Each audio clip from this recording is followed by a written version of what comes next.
예수님의 제자들은 다시 오시겠다 말씀하시고 갈릴리에서 40일간 또 예루살렘에서 40일간 보낸 후에 부활하신 후 말이죠, 다시 오시겠다 약속하시고 이제 성령이 너희들을 가르침을 줄 것이다, 성령님의 이끌림 받으러 너희가 살 것이고 성령이 너희들에게 분부한 모든 것을 지켜 준행하여 모든 땅 가운데 예수 그리스도의 살아 역사하심 진리 길 생명을 전해야 될 것이다 말씀을 남기셨죠. 너희들이 마지막 사명이 바로 그것이다.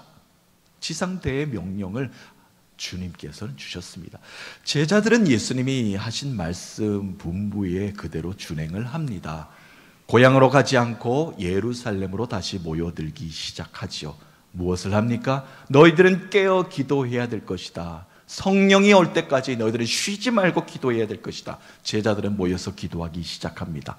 오순절이 다가왔습니다. 마가 요한의 다락방에 모여서 120문도 제자들을 중심으로 많이도 모였죠. 기도하는 중에 성령이 급하고 강한 바람처럼 그들에게 임합니다. 모두가 한 사람도 빠짐없이 모두 성령 체험을 합니다. 성령 받았습니다. 그때부터 이제 복음 전하는 자들, 사도로서 속속히 일어나서 세상 가운데 마을마다 온 땅 열방을 품고 이방 땅을 품고 복음을 전하기 시작합니다. 그것이 바로 초대교회의 시작이 됩니다. 날마다 마음을 같이하여 성전 모이기에 힘썼고 혼자만 먹는 것이 아니라 음식을 들고 모일 때마다 그것을 들고 나와서 베풀며 나누며 사랑을 함께 나누기 시작을 합니다.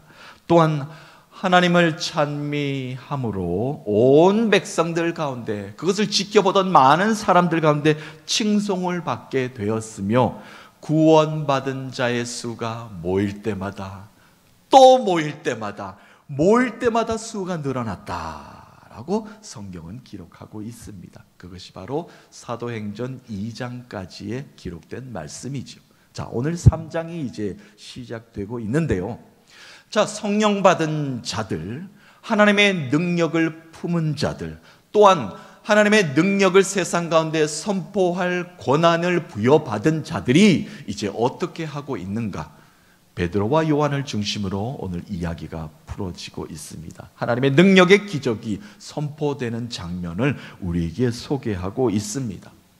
자, 인간의 삶 가운데 하나님의 능력을 우리가 품고 사는 자들인데, 성령 받은 자들인데, 하나님의 능력은 도대체 어디에 있는지, 하나님의 능력은 도대체 어디에 있길래 필요할 때 우리가 사용해야 하는 건지, 그것을 우리가 잘 모를 때가 많이 있어요.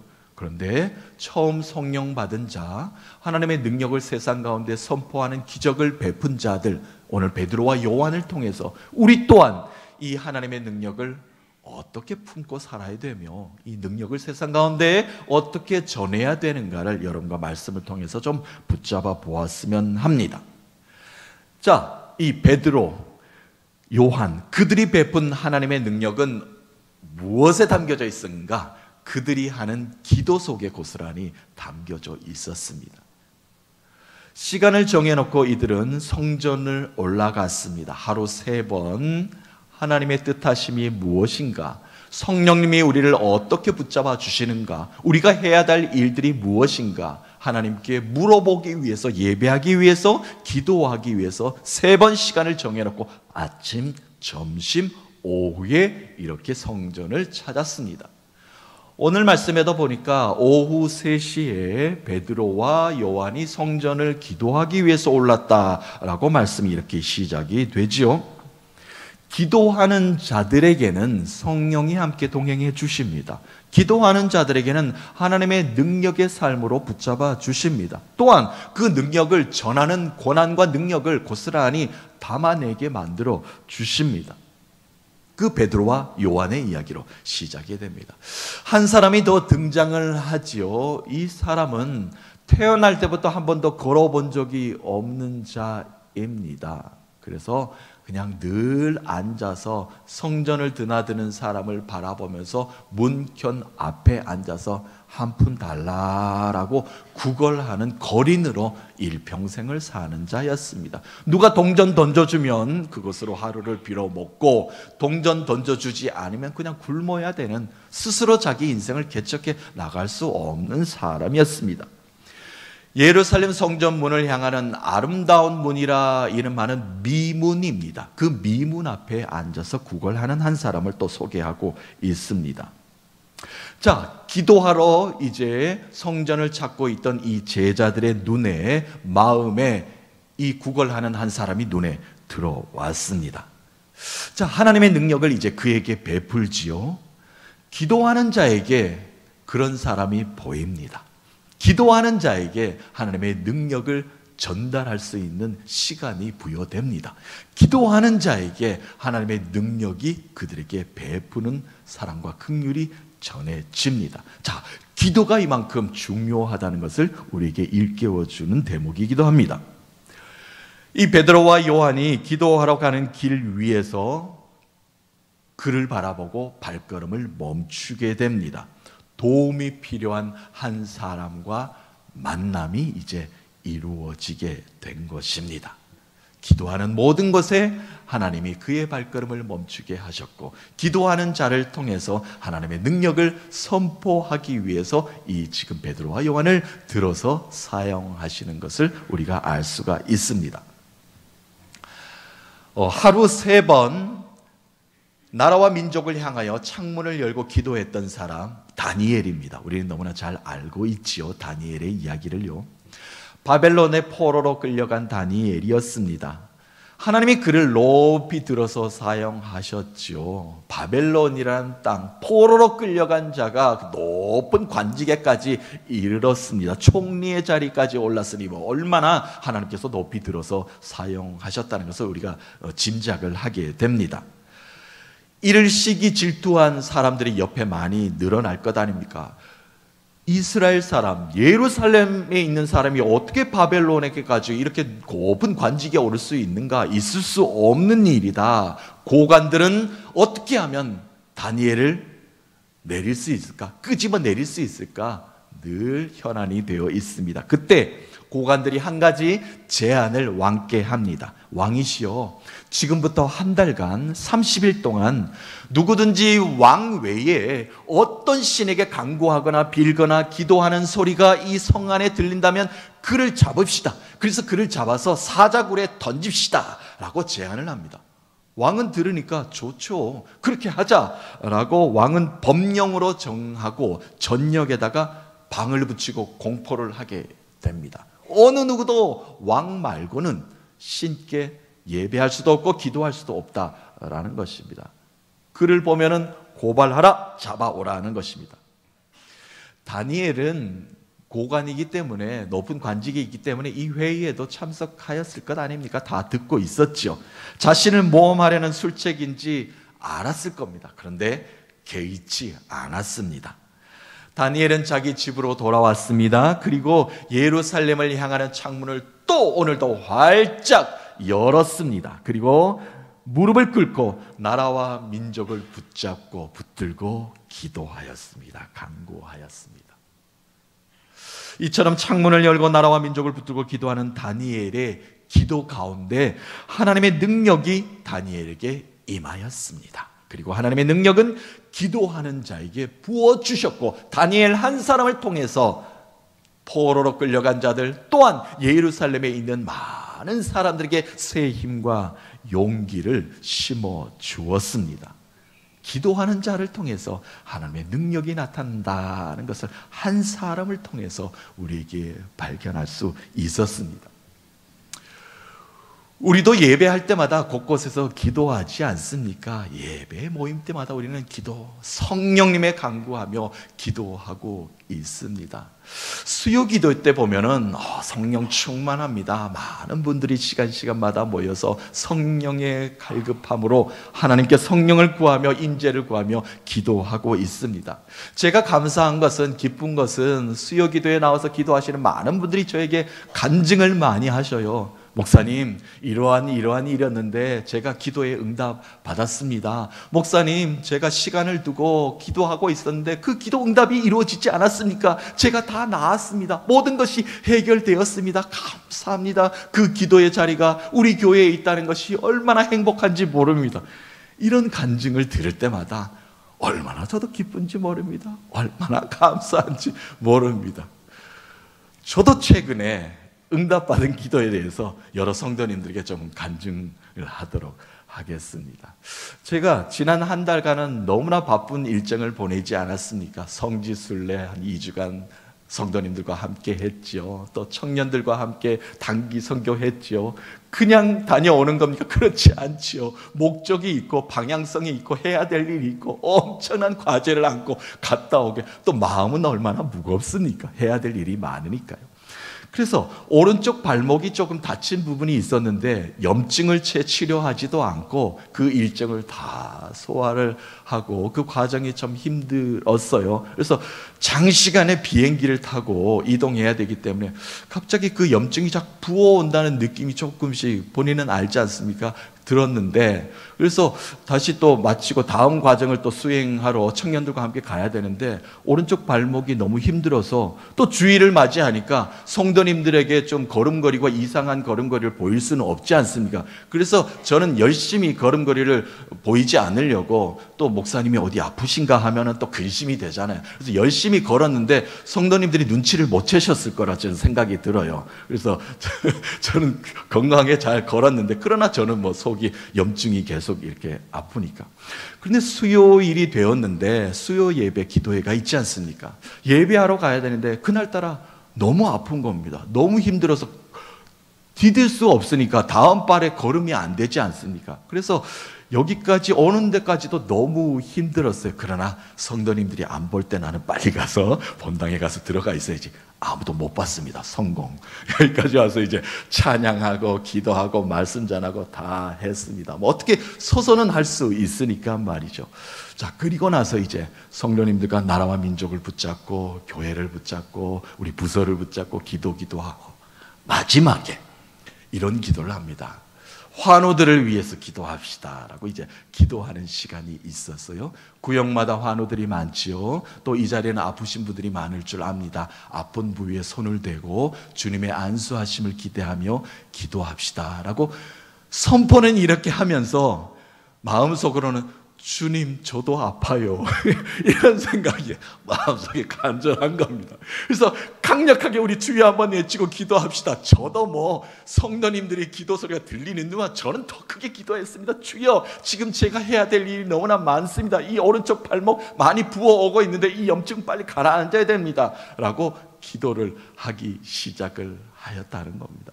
열심히 기도를 하였습니다. 그런데 갑자기 오른쪽 발목이 뜨끈해 오는 느낌이 오는 겁니다. 갑자기요. 여러분 이런 경험 해보신 기억이 있을 거예요. 오른쪽 발목 발 밑에서부터 피가 역류하는 느낌이 갑자기 생기는 거예요. 주여, 이것이 무엇입니까? 뜨끈해지는 거예요. 그래서 더 열심히 기도하고 기도를 마무리하고 예배가 다 마쳤는데 걸어봤는데 가벼운 겁니다. 제 사무실이 3층 아닙니까? 계단을 노래하며 기뻐하며 눈물 흘리며 계단을 그냥 걸어갔습니다.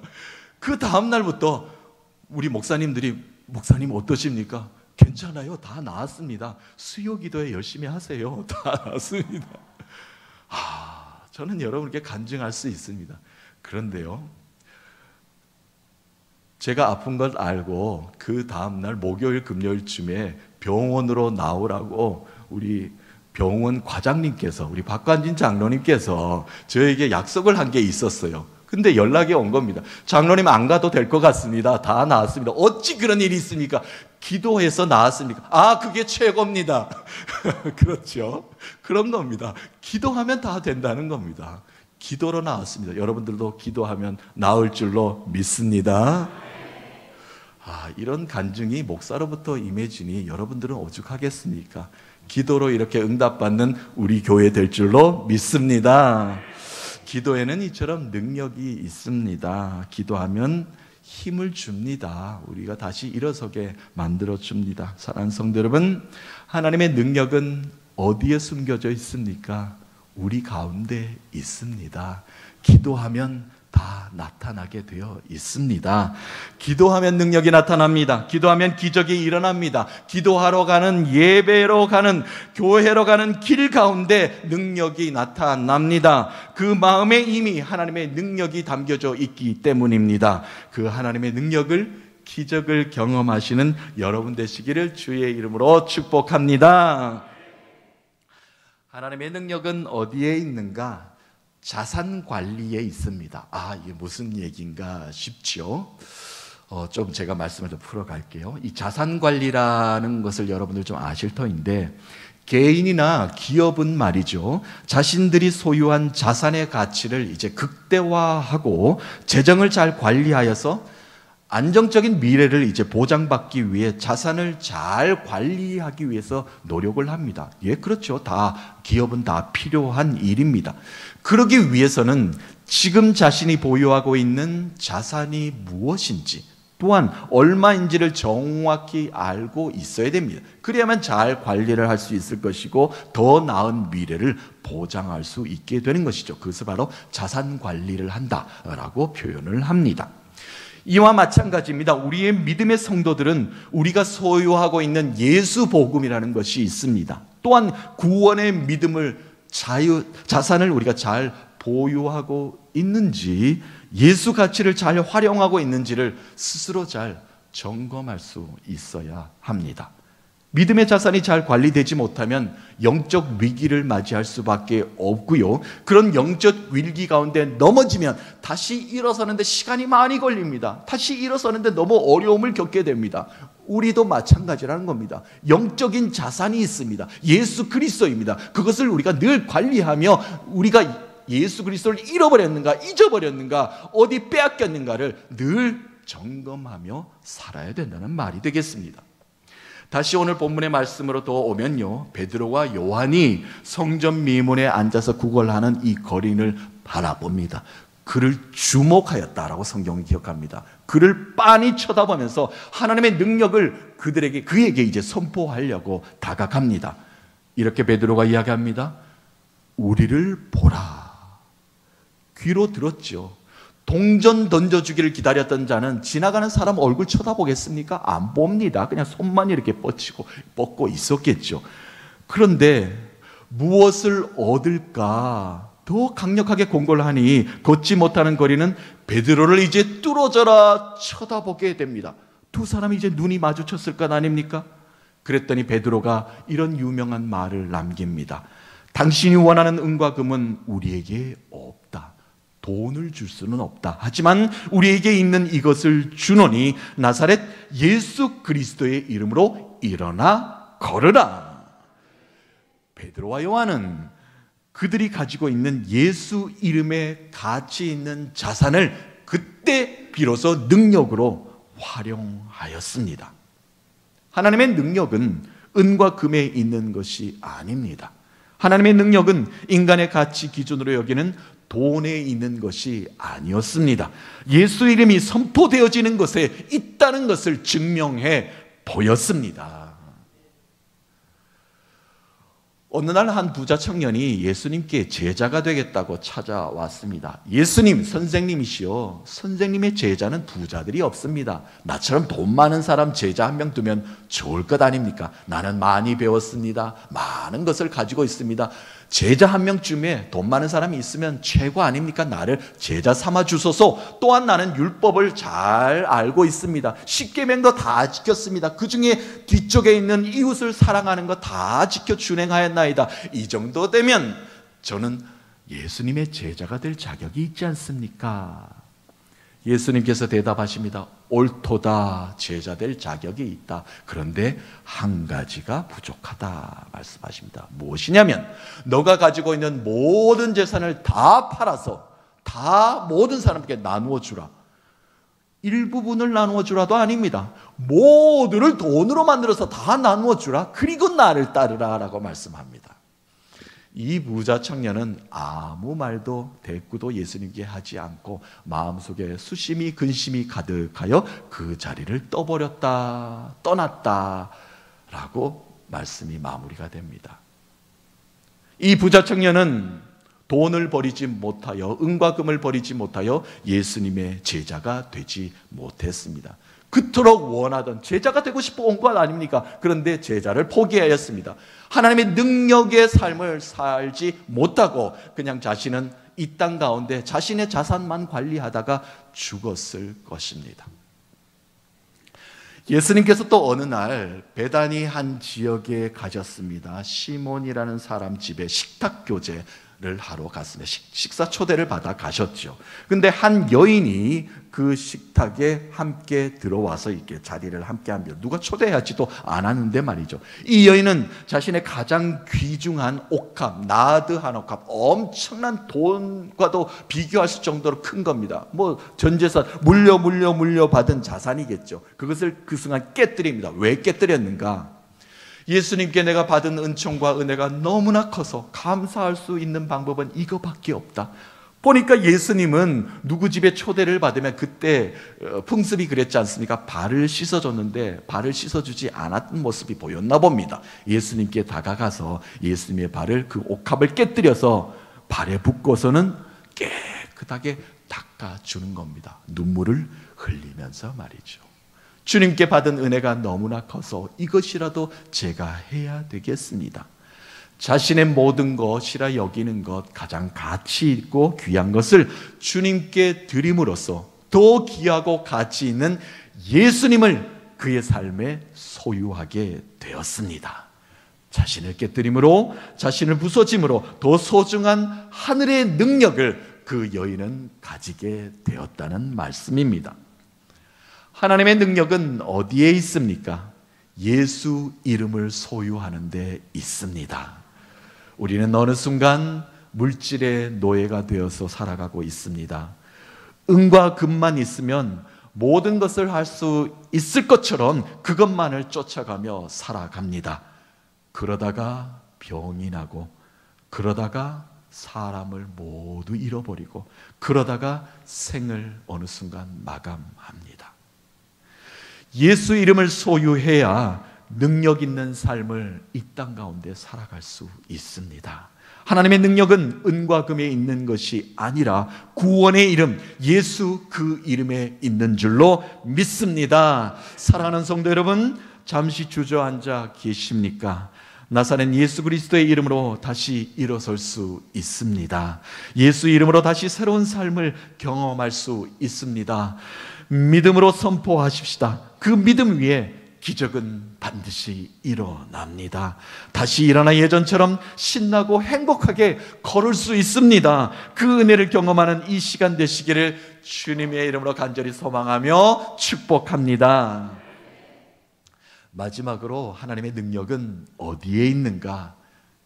제자들이 내민 손 위에 있었습니다. 베드로는 오른손을 내밀어 그를 잡아 끌어 당겼습니다. 일으켰습니다. 그의 발과 발목에 힘을 얻고 일어났습니다. 예수 그리스도의 이름으로 선포하는 것에 그치는 것이 아니라 손을 내밀었습니다. 그리고 그를 일으켰다는 겁니다. 그 순간 하나님의 능력이 그에게 전달되었습니다. 우리가 아는 말씀이에요. 6절 7절 말씀 다시 한번 마지막으로 읽어보도록 하겠습니다. 베드로가 이르되 은과 금은 내게 없거니와 내게 있는 이것을 내게 주노니 나사렛 예수 그리스도의 이름으로 일어나 걸으라 하고 오른손을 잡아 일으키니 발과 발목이 곧 힘을 얻고. 아멘. 하나님의 능력은요, 그 능력을 실천하는 손에 있습니다. 먼저 손을 내밀어 잡은 손 위에, 마음 위에 주의 능력이 나타납니다. 베드로의 손을 잡고 일어선 그는 기뻐 뛰었습니다. 한 번도 들어간 적이 없는, 많은 사람들은 성전을 드나들었지만 그는 한 번도 성전을 드나든 적이 없는 사람입니다. 그런데 뛰어서 성전 안으로 들어갔습니다. 그리고 하나님을 찬송하였습니다. 이를 본 많은 사람들이 하나님의 능력에 심히 놀라 감동하였다라고 오늘 말씀이 마무리되지 않습니까? 하나님의 능력이 놀랍다. 어찌 한 번도 걸어본 적이 없는 자가 뛰어서 성전 안으로 들어와서 이렇게 찬송한다는 말인가? 하나님의 능력은 선포되어지는 것이고 하나님의 능력은 전해지는 것이고 많은 사람들로부터 하나님의 살아 역사하심을 증거케 만들어 줍니다. 하나님의 능력의 손은 세상의 모두를 놀라게 하며 예수 그 이름의 가치가 얼마나 높다는 것을 깨닫게 만들어 줍니다. 하나님의 능력은 어디에 있었습니까? 기도 가운데 출발하였습니다. 기도만 하면, 기도하는 마음과 발걸음만 있으면 능력이 나타납니다. 또한 예수 이름을 부를 때 기적이 나타났습니다. 예수 그 이름만 선포되면 능력이 나타나며 발목에 힘을 얻었다라고 증거하고 있습니다. 마지막으로 먼저 손을 내밀었을 때 능력의 힘이 그에게 전달이 되었습니다. 손을 내밀어 전하는 자가 되어야 됩니다. 이 믿음을, 이 소망을, 이 사랑을 전해야 됩니다. 예수 그리스도이십니다. 그 이름만 전하면 하늘의 능력이 우리의 가운데 나타날 줄로 믿습니다. 사랑하는 성도 여러분, 하나님의 능력은 기도하는 나에게, 예수 이름을 부르는 나에게, 세상을 향하여 손을 내미는 나에게 부어주실 줄로 믿습니다. 그 은혜로, 그 능력으로 한 주간 살아가십시다.